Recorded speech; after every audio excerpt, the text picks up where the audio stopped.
on the PowerShell team. Been working on the team for a while. Also the author of the PowerShell cookbook. So if you're here to learn how to pop boxes, sorry, this is not going to be the right one yet. So I've got a question. Who here is involved in blue teaming, sort of protecting customers, helping them know how to save themselves from you just breaking them? All right. So what we're going to talk today, you've probably heard a lot in the presentations and chats and stuff so far, are ways that PowerShell and the inbox scripting stuff in Windows is being used to let people escalate privileges and everything else. So what we're going to talk about today are ways that you can help customers detect themselves much more readily and really have a better control on their environment. Now, the one thing that I think is really good to start with is just talking about security boundaries. Now, it seems like a kind of a ridiculous thing to say at Derbycon, but the big thing that when we start talking about when everyone is running Mimikatz and stuff in memory, ultimately they're an administrator on the machine, and that's going to compromise any operating system that's out there. That's just the way that operating systems work. Now you say, Lee, why did you start with a little word about security boundaries? The execution policy. So when you start thinking about PowerShell and security, what most people start talking about is the PowerShell execution policy and how they bypassed it. That is not a security boundary by any means. The execution policy, has anybody familiar with that term? Malware bypassing execution policy? Yes. So the execution policy, the way to think about that is like chmod on Unix, right? If you're an attacker, you're not bypassing anything by changing the executable bit on a file. You're not like super lead or anything. So that's what the execution policy is essentially a chmod on Windows that gives you more control over, hey, when I run these scripts, do I require that they're signed or anything else? So when here's the, first token of instant cred. When you start talking about PowerShell in the wild and with other researchers, don't be so proud of bypassing the execution policy, because PowerShell went and actually made command line parameters to do it, so you're not kind of breaching anything there. So there's a lot of different ways you can have fun, and that's not the one you should be proud of. Now, the other thing that I find when we start talking about PowerShell security is you've got a lot of customers and people who you're in an engagement with, and you're like, look what I just did. I popped your machine with some PowerShell, I got Mimikatz running, and their natural reaction is to start running after the very end game, right? They're running after the tools and the techniques, but they're maybe not mature enough at these bottom levels. So I start to think about it like the Maslow's hierarchy of security controls. Maslow has got his hierarchy of needs, right? So you need to have food and water and all that kind of stuff. Security controls are the same way. So if you're at a customer and they don't have AV, well, they're not protecting themselves even from malware that's known to the entire industry. If they don't have any sort of application whitelisting, then they're not protecting themselves from any random C++ thing dropped on disk. Nobody ever talks about protecting themselves from C++ attacks, but for some reason they think that it's a good thing to start talking about protecting themselves from PowerShell attacks or whatever else. And that, when you start talking about protecting yourself from PowerShell attacks, you're really at the top of the hierarchy there, especially if your concern is, hey, I did this all in memory, forensically clean. If the customer has no capability of doing any sort of memory analysis or disk analysis, then they're really just grasping for straws, and they're just going to get popped 2 minutes later with somebody who just changes their techniques by one little bit. So this is a good way, when you're starting to talk in an engagement with somebody and they're trying to react to something that you've done, this is a great way to start helping them understand what are good, reasonable ways to start protecting from these attacks. Now, we talked about security boundaries. The one place that PowerShell is frequently on an attack surface is the thing built into PowerShell called GIA. Has anybody heard of the Just Enough Administration stuff in PowerShell? Sweet, a couple people. So it's just enough administration is the ability to set up a PowerShell remote endpoint. So when somebody connects up to that endpoint, then all they get are the commands that you want them to run. So you don't have to have administrators running around your whole domain doing everything that an administrator can do. You can say, when you connect up to this machine, you're only allowed to do the following commands. Guys, we have a lot of people that are trying to get back in. Everyone has like 2 seats between them. Can you guys please move in so that people can move this way and you guys move this way? Okay? There's a lot of people that want to see what he's doing here, so we want to make sure they have a spot to sit. Thank you very much. Securita has spoken.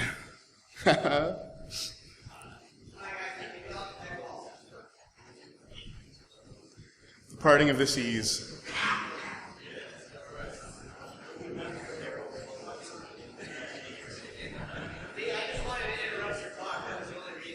Yeah, good job. All right, so we've got PowerShell sometimes on an attack surface. So when somebody is writing a PowerShell constrained endpoint that's preventing people from running just arbitrary stuff in their domain or on that machine through PowerShell remoting, what you've got here is they'll end up writing wrapper functions in PowerShell. So here's an example of somebody who says, when somebody connects up to this run space, this endpoint, I only want to let them run get process if they're looking for the PowerShell process. You might imagine a situation like that. But if you look on line 10, there's an invoke expression. There's a common misunderstanding that when you're creating dynamic PowerShell, especially around command invocation, that you need to use invoke expression. And I think it comes from Perl and other things that have like the system command. That's generally the way you do it. But this, PowerShell, like any other language, has a capability to run arbitrary code. And so with this, you've got the same thing that you get with SQL injection or command injection or cross-site scripting. So here what the person has actually done is, if the user's input matches the text PowerShell, then I just add it to the get process command and I run whatever I want. Now if the attacker had actually said, PowerShell, semicolon, format C drive, well, then you're owned, right? So there's a great example of command injection that you can help them prevent and protect themselves from. Or if you see this during an audit, this is a way that you can get in. So you really never need to use invoke expression in PowerShell. If you do it on an attack surface, you're usually going to be owned somehow. So the first example that I was showing was trying to pass the user's input to a variable name as a parameter. So you see in line 2, I can just run a PowerShell command, right? I can use the get ACL commandlet to get an ACL on a file. But if I didn't know the parameter value beforehand, I can send it as a variable just to the get ACL-path. So if that had a semicolon in it and further stuff, PowerShell is going to do all the work to ensure that that doesn't become part of the command line. It just becomes the command line argument. Another complicated one is if you have hash tables. So if you don't actually know which parameters you want to call beforehand, and this sometimes happens when somebody doesn't know, for example, if they want to use the ID parameter beforehand or the name parameter beforehand, then you can actually just stuff those into a hash table. It's called splatting. And then pass that hash table to the command, and then all those parameters will be resolved when needed. So again, if you don't know the parameters beforehand, you're good. And actually, PowerShell even lets you run a command when you don't know the command name beforehand. So if you don't know, here's an example of you don't know the command name, you don't know the command line parameters, and you don't know the value for those parameters, and you can still do it without any sort of command injection. So if you see somebody using invoke expression for command invocation, this is a great way to prevent it, just like you would with a prepared statement in SQL or something else. Now I think this might be a little bit hard to read, but sometimes there is a legitimate reason for invoke expression.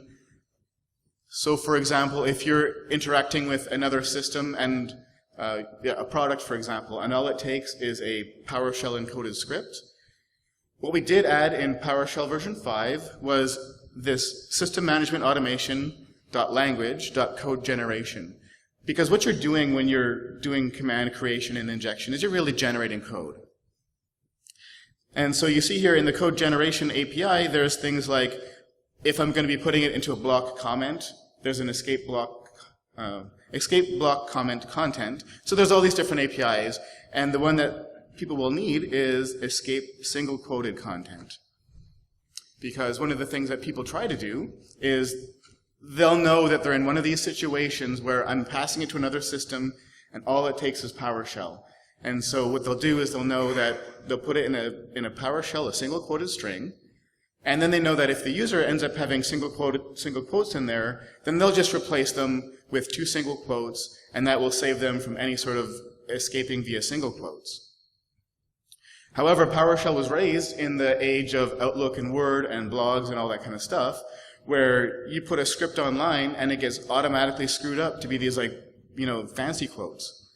So the PowerShell language actually defines a whole set of single quotes that include single backticks and single left-hanging curlies. There's like 4 or 5 of them.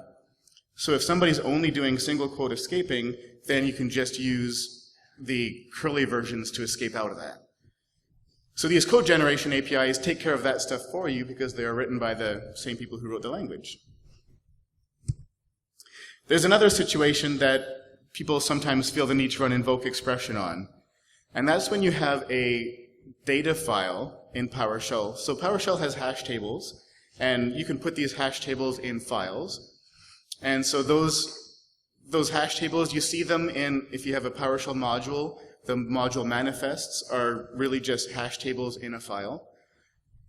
So when you run into a situation of trying to import one of those things, since it looks like the PowerShell language, everybody goes and they import it and they run invoke expression. That's unsafe because there's lots of stuff that can happen in the PowerShell language, and so that's why we've got this ast.safeGetValue. So this will be in the deck that is out. If you're interested, you can look at it later. But this will actually visit the AST. This is the equivalent of people who take a JSON parser and they just run eval in JavaScript versus people who actually write a JSON parser full up. So what we've done with this safeGetValue API is done it as a hash table parser, so you don't have to worry about arbitrary content coming into your process if somebody manages to inject themselves into the file that you've loaded. So those are the situations where you might run into somebody putting PowerShell in an attack surface. Those are some ways that you can attack them and also ways that you can help them prevent the attacks from happening. Now that said, there's been a ton of situations where PowerShell is not actually on the attack surface, right? So PowerShell is being used, somebody pops a box from SQL injection or command injection or something else. Once they've done that, then what they're doing is they're starting to pull in PowerShell running invoke mimicads. Maybe they're doing it in memory, they're doing stagers, all this fun stuff, the fun stuff that we love to watch how creative it is. Now, that situation is just unauthorized system administration. We spent the last 10 years writing PowerShell to be a powerful system administration language. We're not about to start ditching the language and ditching the ability to run .NET because that's what makes it such a fantastic experience on Windows when you're authorized to do it. And so what we've done is spent a lot of time in PowerShell version 5 to make it more security transparent. So a reasonable problem before was people were doing this stuff and there'd be no way to know. So we've spent a lot of time cranking up the logging in a bunch of different ways that makes PowerShell you are never uncertain what's happened with PowerShell in your box when you've installed PowerShell version 5 or Windows 10 and then you've enabled the right things. And we'll go into those right now. Now the first one is pipeline logging. So this has existed since PowerShell version 2. It got a lot better in PowerShell version 3 and version 4. And you can just set a group policy that says, PowerShell, whenever you run any command, just log the command that was run and all the arguments that were passed to it. So what you see here is an example where somebody is using the add type command. So the add type command in PowerShell lets you take a string of C#, compile it in memory, and then run, let's say, any methods from there. Now, what I did here, in the first couple lines, I ran the add type command, and that was now C# code in memory after it was compiled. And the next part you see here is the logging of everything that happened. So you see here that I ran add type dash type definition with a script. So that's a great way to see every command that was run on the system.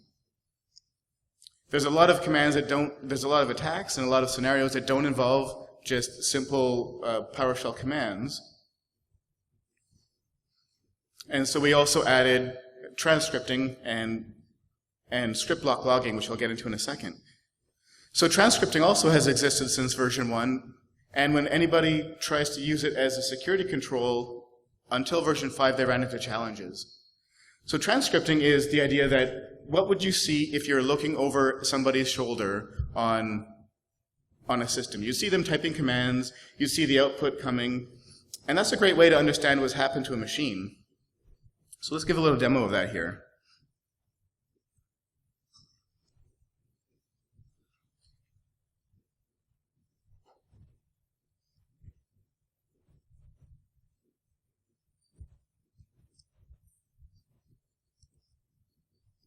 So I'm going to start a transcript to an output directory.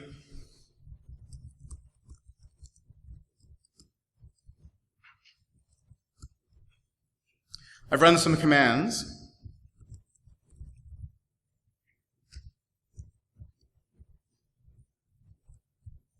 And now I stop the transcript. What we did that was kind of fun is that we added that's not just a string that comes back, it's an object. It's got a path.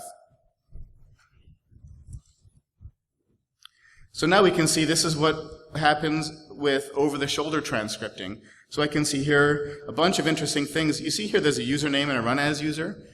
That's a great thing to do when you've got PowerShell transcripting enabled on a remote system where somebody is logged in and you've got PowerShell does support credential translation. So you can log in as somebody. So I connect up to a machine and then it elevates to a local admin so that I don't have any danger of domain-wide compromise. So what you would see here in that transcript, that it was being run as, let's say, a local admin, but the user connecting was me. A bunch of information about PowerShell, and then you also have command headers so that you can later process these things and have kind of output command response things. And it looks like you would expect the output of get process, the output of get ACL.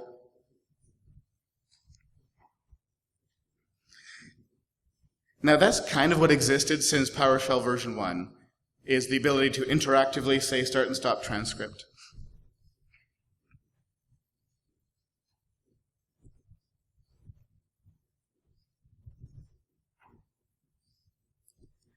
But what we did add in PowerShell version 5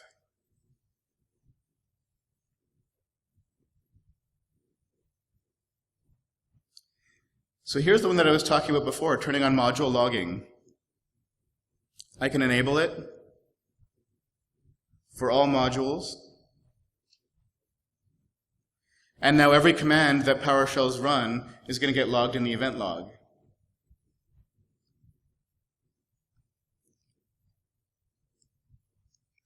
Now PowerShell transcription, you can enable this, give it an output directory.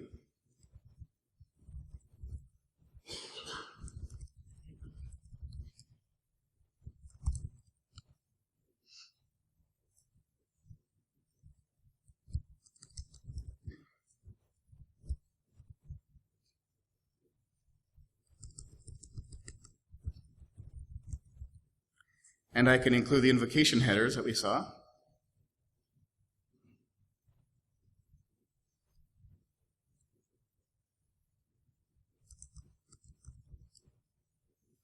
So now I've enabled system-wide transcripting. And before, the only way that you could do that was by putting this start transcript command in the PowerShell system-wide profile.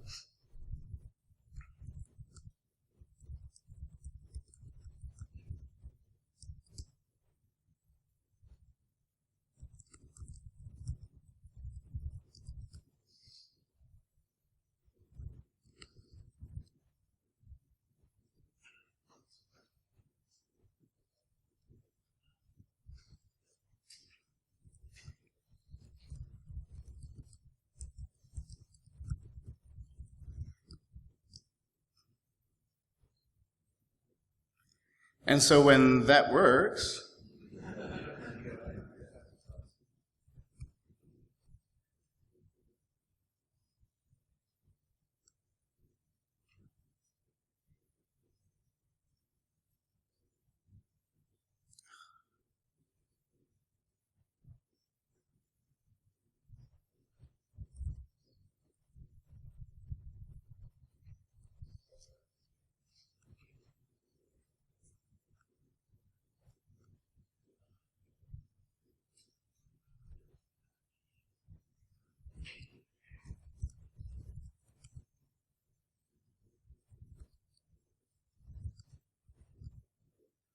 so when that works, what you'll see is a transcript start appearing here. Now the cool thing given that that's a system-wide transcript, so we made a mistake in the early versions of PowerShell of adding that transcript support to the PowerShell console host itself. So this blue thing that you see here, this blue console, that's not actually PowerShell. That's a console application hosting the PowerShell engine. So you've got also the PowerShell ISE, right? The integrated scripting environment. That's a Windows application hosting the PowerShell engine. So we made the mistake of adding transcripting to the console host itself, just the native executable. And so what we did, along with moving this to system-wide support, we put it deep into the engine. So without any changes now, the ISE supports transcripting, and it also it listens to the automatic system-wide transcripting if you've enabled it. Trying again. Well, the problem is I'm doing this on a real domain join machine, and that'll take forever. And so here's an example of a ignorant transcriber. So I showed you the add type command, where you've got, I told you multiple things can host the PowerShell engine.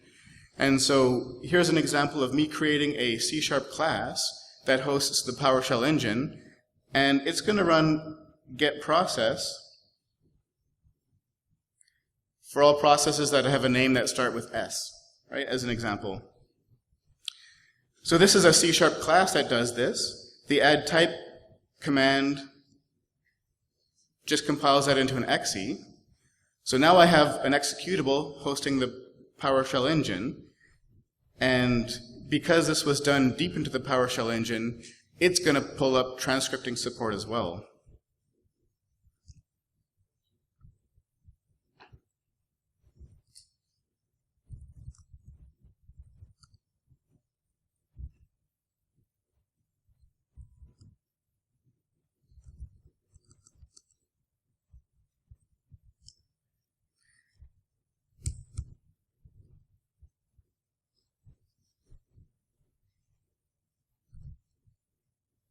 I can do it over here.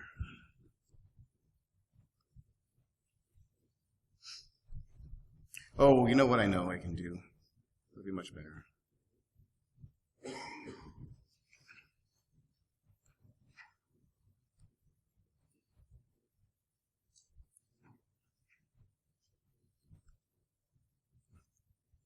Better not get stuck in here.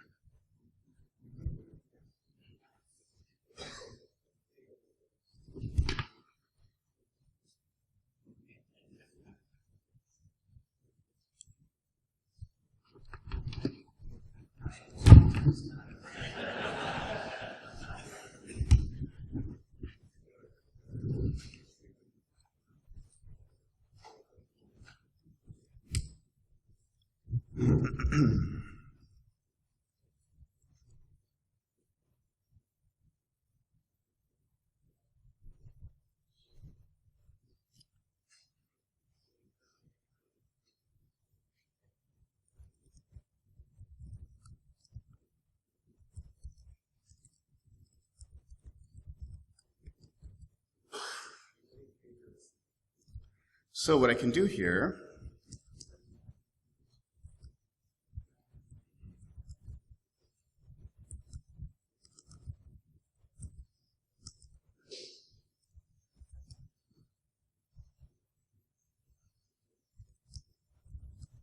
Get rid of all these PowerShell windows.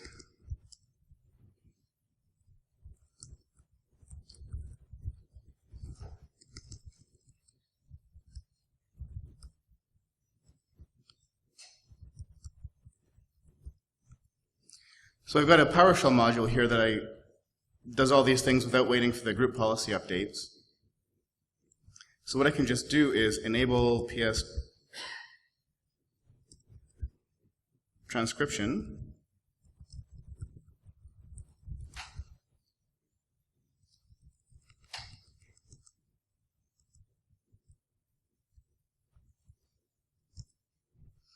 So that's now enabled, and I can run the... Well, let's show you first that something actually works.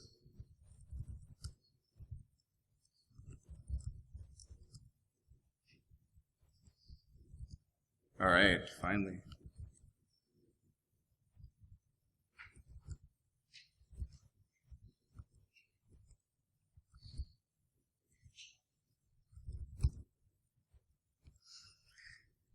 So you see, we got a system-wide transcript that you get kind of the over-the-shoulder view that was enabled via group policy. But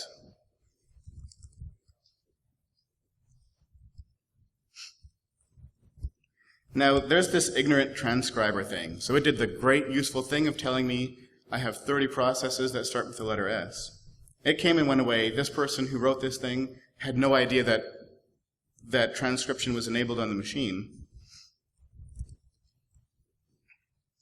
But you get basically the same view since we did this deep in the PowerShell engine. So if you're trying to do any sort of change management control on a machine, this is a great way to say, to know exactly what's happening on your systems. And so this is a virtualized view of what the process would have seen. And you can see here that it was actually done from the API. The command looks different. It doesn't look like a person just typed it. It was an API command. There's even the host application you can see here, and the process ID. So you can see exactly what happened in that process while it was run. Now, that's not much of a security benefit that way. If you're dumping transcripts onto the local machine, then you're probably just going to have somebody who sees that it happens, and they're going to delete all the transcripts. What you would definitely want to have is auditing of any protections you've got, but one great example that you can also set up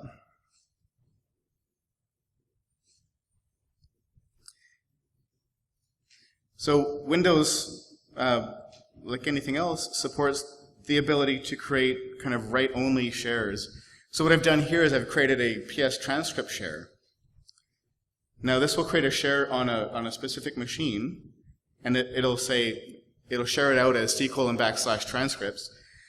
The administrator gets full control, but everything else, you can drop all the permissions. So if you're dumping transcripts to this remote share, and somebody takes over a machine, they can't even see the transcripts that they previously wrote. And then you create the new SMB share here. So you do this on a distributed file server. All these would have a share, and then all your systems in your enterprise or whatever could be all going against this same share.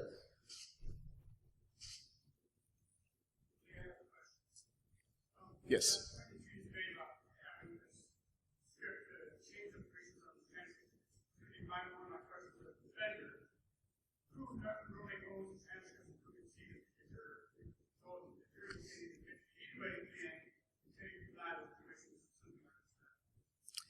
Yeah, so the question was, tell me if I get it right, that I'm a defender, I've created a transcript share. Who's the owner of the file on that transcript share? Yeah, before you do something like this right here, you can see those transcripts. So if you're just doing this to a local machine, they're automatically logged to the current user's documents directory. So that's the default. And so there's always going to be controlled by the ACLs of the directory that you put them into.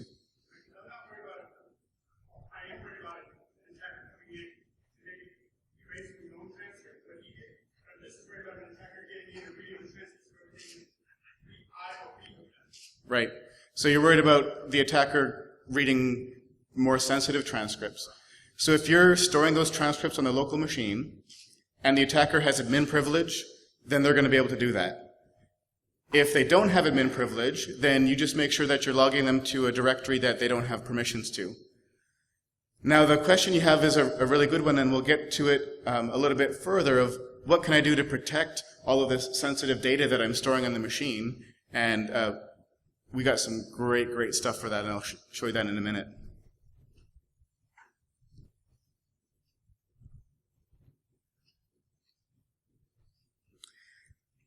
So that's the ability to, you can now create a remote transcript share that all the machines will dump into, and it will show you everything that happened as though you were looking over the shoulder. But there's some things that you don't see when you're looking over the shoulder.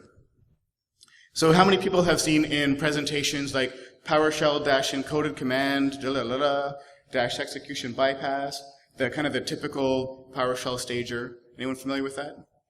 Yeah. Now you might wonder, like, Lee, PowerShell, why did you make a parameter specifically for attackers? So this is why. So, yeah, it's the best thing. Now that's an example where even looking over the person's shoulder doesn't really help you out. You know, all you see is this encoded command and you don't know what to do with it.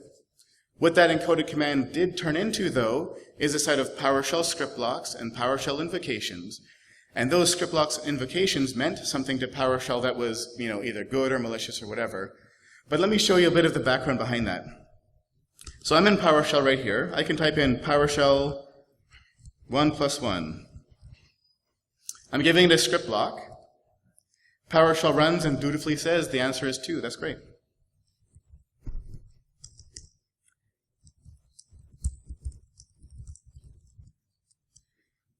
I can do more complicated things like get process -name PowerShell.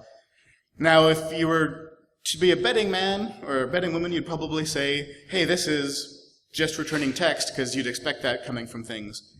But when PowerShell sees that you're using these script blocks, it actually does something much smarter. This isn't text. I'm using the getMember commandlet here.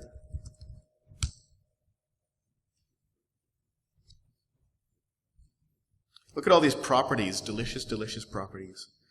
So this is a deserialized system.diagnostics.process.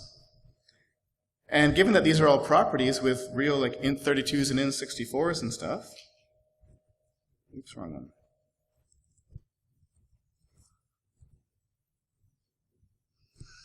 I can do things like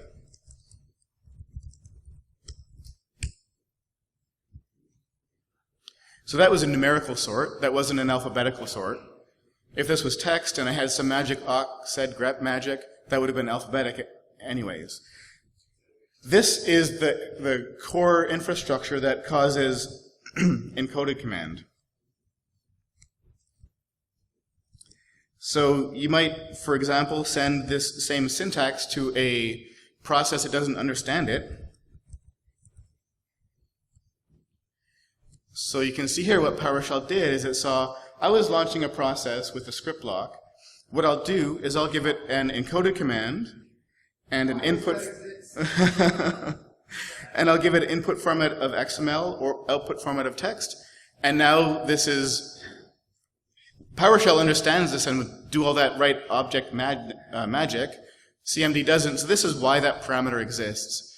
If you're a blue teamer and you see encoded command used with anything but input format and output format, like in this exact syntax, you've got something happening. This will never have execution bypass.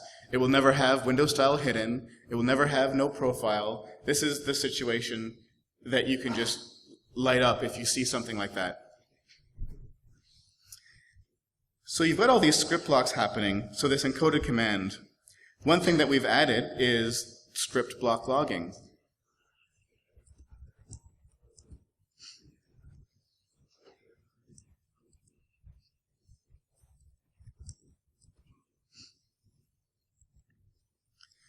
Now I've enabled script block logging, and when you've done this across your systems, PowerShell now has a bunch of new events.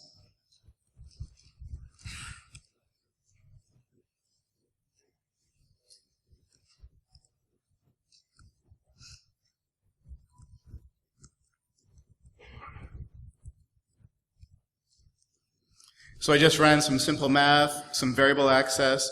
I ran an invoke expression of hello world. Woo! Yeah.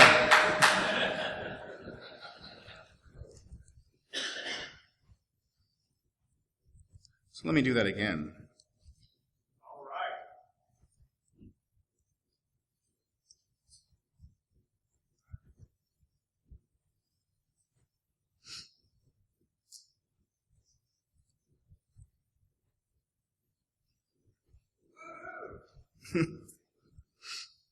Go.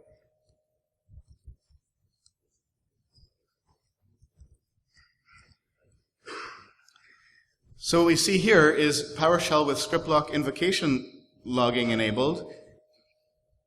Here's a bunch of commands that it's run. So it ran a 1+1, a prompt. It ran an invoke expression hello world.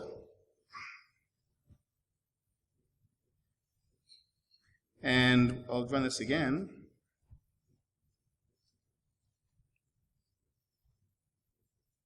And it will also have evaluated the string hello world. So with this, you have, even if you're running encoded commands, you don't have to worry about what is happening. So let's see what that looks like.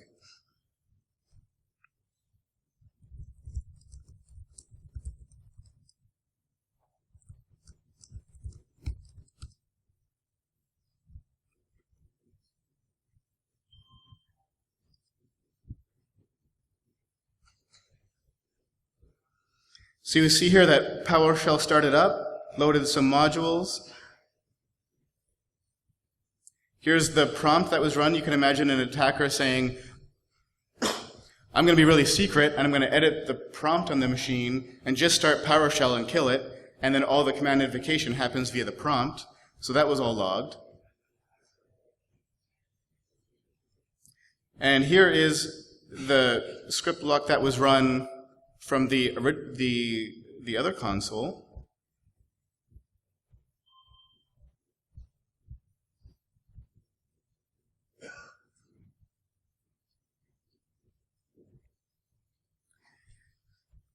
And so you can see all the script, even the script that was in the PowerShell formatting files, was right there for you to analyze. So any of that stuff, if it's tampered or not, you've got access to it.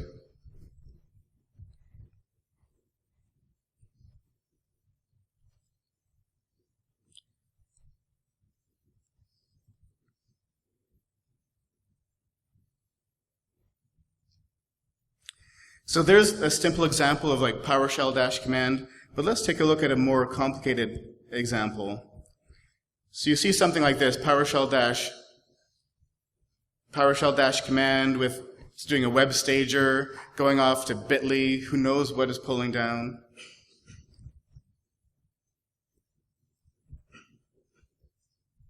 So what might be happening here?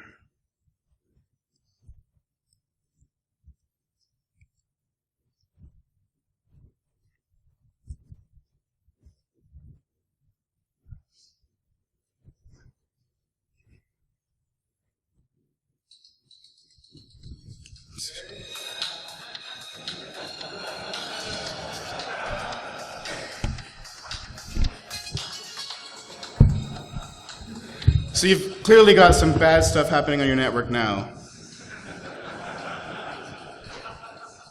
It looks even better if you have more than 640 by 480.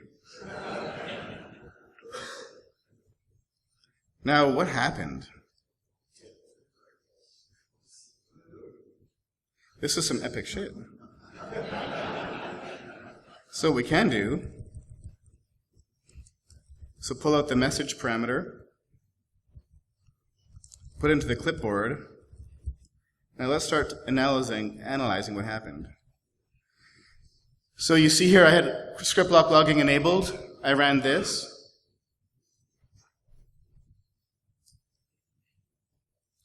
Some major boring shit. So then you see here we loaded the profile here.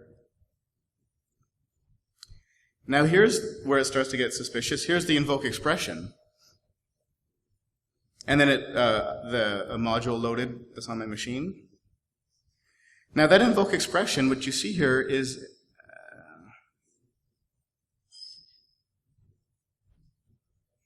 this actually pulled down this. And this is complicated. This would be a hard thing to reverse. You've got a download string. There's a ton of data here.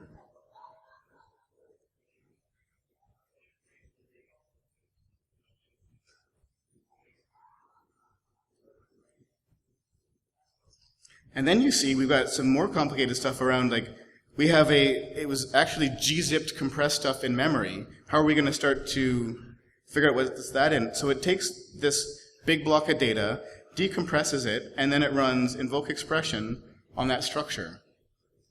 So you might think that that's pointless. You've now got malware that downloaded gzipped data off of a stager, ran invoke expression on the data structure. But now we can see what actually was done in the invoke expression. That looks kind of complicated.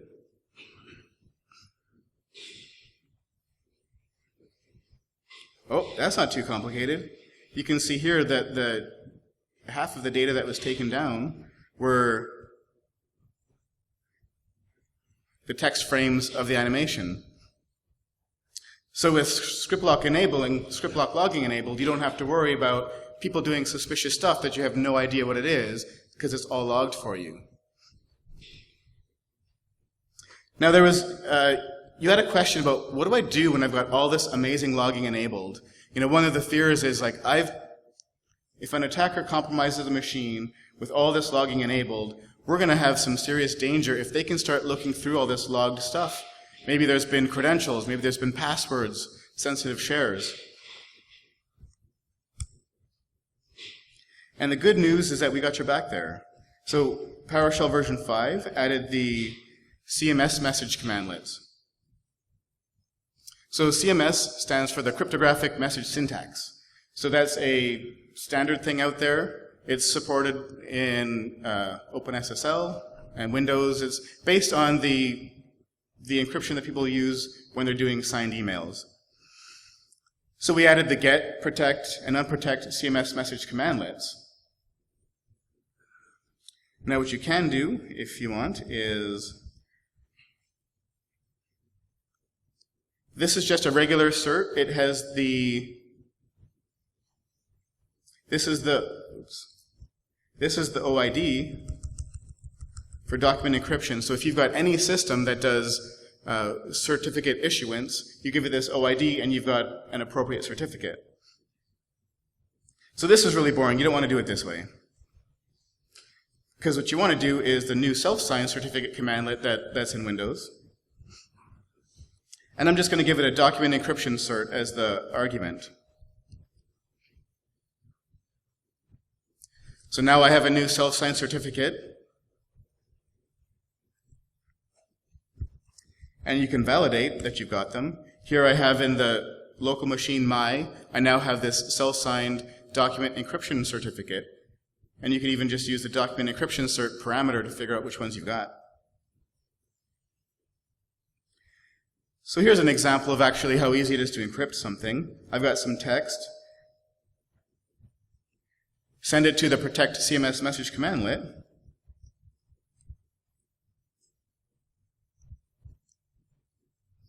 So it's just kind of a regular ASCII armored encrypted using public key crypto text.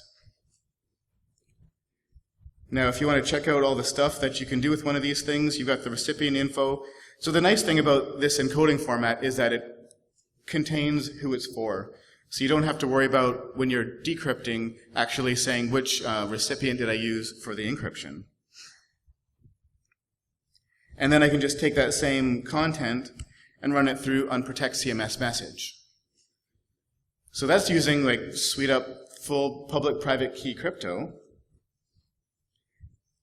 Now you might be like, well, here's an example of how you would do it in OpenSSL actually. So the only thing that gets challenging about interop with OpenSSL is that OpenSSL assumes that the only thing using the cryptographic message syntax are literally emails. So when you're doing the back and forth, just a quick example of like taking off the MIME header and just kind of massaging the data itself into the OpenSSL format, but then it encrypts and decrypts just fine.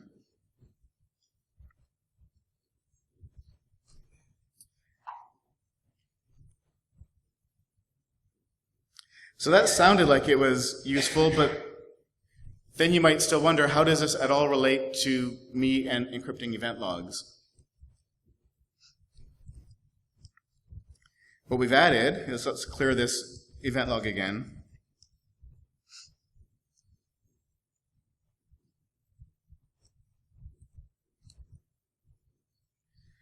What I've done is I've enabled script block logging, but I've also enabled protected event logging.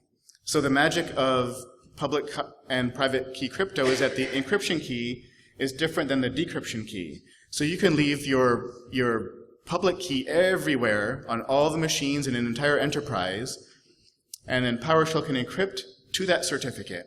And then when you have your SAM or whatever you have taking these event logs off the box, you can have your private key on that collector machine and then decrypt them all there and not have to worry that a machine-wide compromise is going to disclose sensitive data.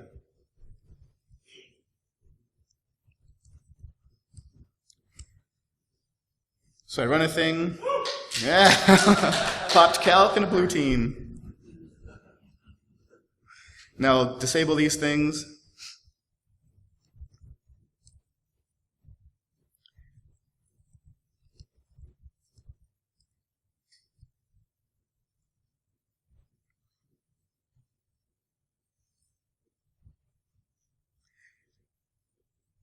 So one warning that we've done that's really great is you get a warning if the certificate that you've left behind contains a private key, because you're not helping yourself at all if you've got the private key in the box and you're encrypting all this stuff. So let's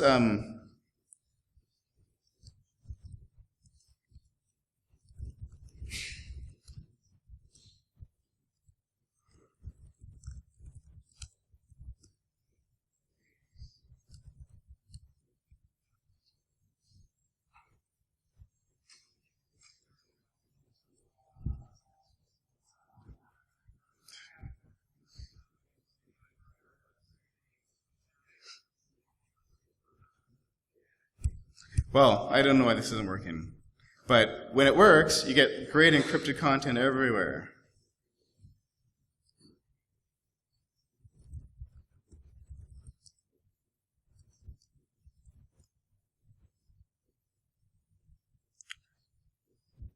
So what you would see is that the content of all those script blocks are going to be the CMS message format, and then you could just either pipe the output of get win event to unprotect CMS message and it would be automatically decrypted for you, or you could just send the text itself over to other machines and do it that way.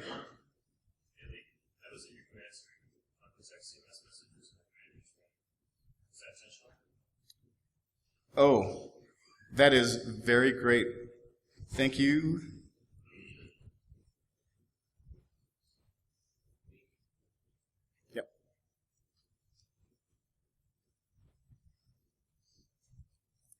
That's why. It was so seamless that you didn't even notice. We worked so hard to make it seamless. So what this is was actually in the event log.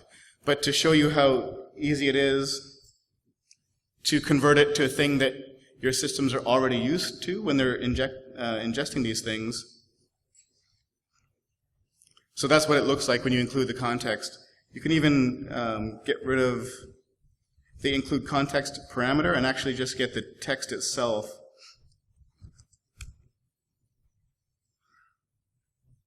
Oh, yeah.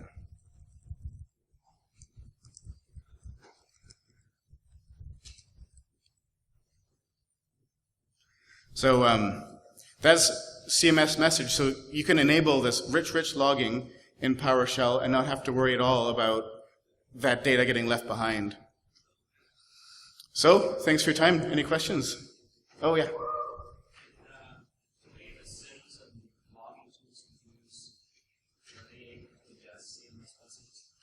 I don't know of any that are, and that's why we've tried to make it as easy as possible to take it out of that format so that they can ingest regular messages.